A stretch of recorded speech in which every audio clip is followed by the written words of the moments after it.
Setup mixed है थोड़ा सा, क्योंकि इशू क्या है कि देखिए अब क्या हुआ ना, जैसे कहते हैं घर की मुर्गी दाल बराबर। अब एफआई छोटी सी बाइंग कर ले हम खुश हो जाते हैं, डीआई की इतनी बड़ी सेलिंग पर भी हम वो नहीं हो रहे हैं। लेकिन फैक्ट ये है कि इस पूरी मार्केट को सिर्फ डीआईएस ने संभाला है।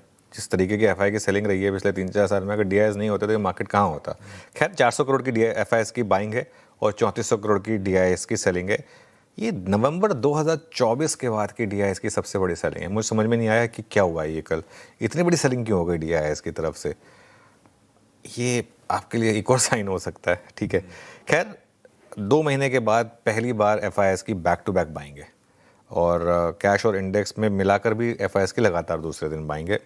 इंडेक्स फ्यूचर्स में 266 करोड़ की, नो सॉरी आई थिंक थोड़ा सा कैश और इंडेक्स फ्यूचर, हाँ, लेकिन स्टॉक फ्यूचर्स में सेलिंग है। स्टॉक फ्यूचर्स में 1600 करोड़ की सेलिंग है। With in index futures Nifty में बाइंग है, बैंक निफ्टी में सेलिंग है। निफ्टी में 400 करोड़ की बाइंग है, बैंक निफ्टी में 167 करोड़ की सेलिंग है। और अगर आप ट्रेंड देख लेना, एक चीज़ क्लियर है, Nifty is stronger than bank Nifty.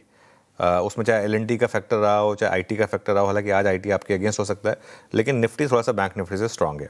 Long short अगर आप देखेंगे तो दोनों पोजीशंस कम हुई हैं। लॉन्ग्स 4700 कम हुए, शॉर्ट्स 6400 कवर हुए हैं। स्टॉक्स में लॉन्ग्स करीब करीब 17600 कम हुए हैं, शॉर्ट्स थोड़े से ऐड हुए हैं। एफआईएस का लॉन्ग शॉर्ट रेशियो में थोड़ा कम आया है, 21% वाला 20.4 पर आ गया, लेकिन नंबर ऑफ कॉन्ट्रैक्ट में हम बहुत दिनों के बाद 2 लाख के नीचे आए हैं। 2 लाख वाला अब हम 1,99,000 पर आ गए हैं। 23 दिनों के सबसे कम नेट शॉर्ट्स हैं ये एफआईएस के, और 2 दिनों में 9,500 के करीब शॉर्ट्स कवर हुए हैं एफआईएस की तरफ से। ये अच्छी बात है। इंडिया विक्स भी काफ़ी नीचे आ चुका है, अब 3% नीचे 18 पर आ चुका है ऑलमोस्ट। थोड़ा और नीचे आ जाए, मान लो 15 के नीचे आ जाए तो बहुत बड़ा पॉजिटिव होगा। पुट कॉल रेशियो भी वेल बिहेव्ड है, 0.98 वर्सेस 1.12। बैन में कोई अपडेट नहीं है, बैन में सिर्फ 2 स्टॉक्स बचे हैं, सेल और सम्मान कैपिटल। और सम्मान को खैर अब एफएनओ से बाहर किया जा रहा है।